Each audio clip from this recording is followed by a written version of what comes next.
Look what you've done. So we sit here on the eve of the Dove Awards. A year ago, you were doing pre-show. Yeah. This year, nominated. How's it feeling?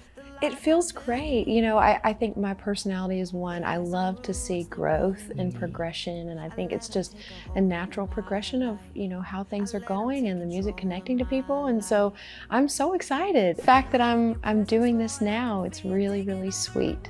And I think the timing of it is beautiful, because I thought, you know, so many things in my life that I thought were detours were certainly not.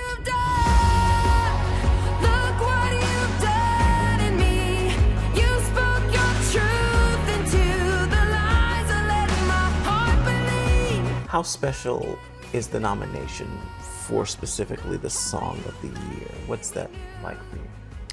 You know, the amount of people who write in and tell me that this song is their anthem, that it's gotten them through hard times, that it has given them courage and boldness and faith to face the future. And it's just, I think it really is a testament to how this song has touched so many people. That's totally God.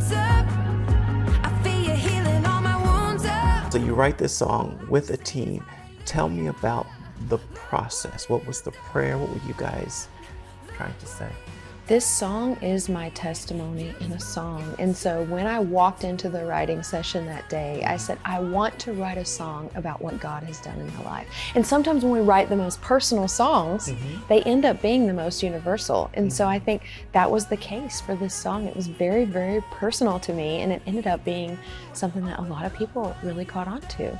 Amazed at what God is doing with it? Absolutely. Absolutely.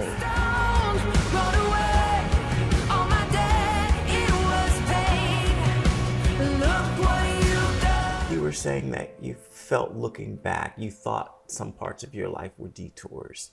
What would you say you thought was a detour? Is it touring with Katy Perry? Is it American Idol? What did you think were detours? Yeah, most definitely American Idol. I wasn't sure why I was doing that show, but I think looking back, I can see how God used that show to sort of give me an idea of how I could be ministering outside of the church. And so I think a lot of times when I would think of, you know, that show and, you know, what all happened on the show, I'm like, why in the world am I here? What am I doing? I said I would never do a show like that. And then here we were. And when I left the show, I thought, you know, I think I'm supposed to be doing music outside of the church. And I told my pastor, and he said, you know, we've known that for years, Tasha. We've just been trying to, you know, waiting for you to figure it out. Wow. And so when I ended up getting the job with Katy, it felt like a detour, and it didn't.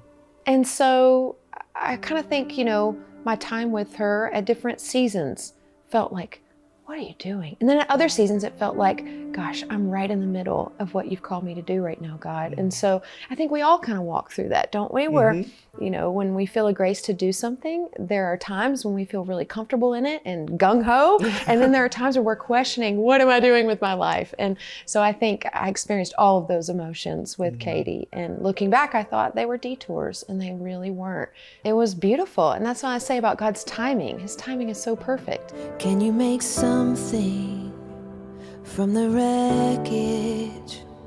Would you take this heart and make it whole again? You shared dark times in your life where you were actually contemplating suicide. Yeah. What happened?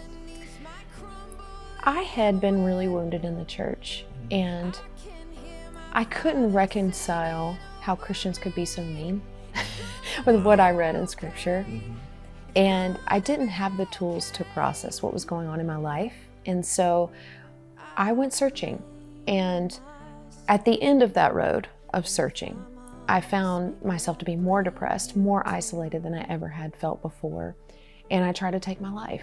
And it was at that lowest of low, though, that I realized Jesus was the only one out of all those things I searched out that had any power to transform or any power to give me true peace.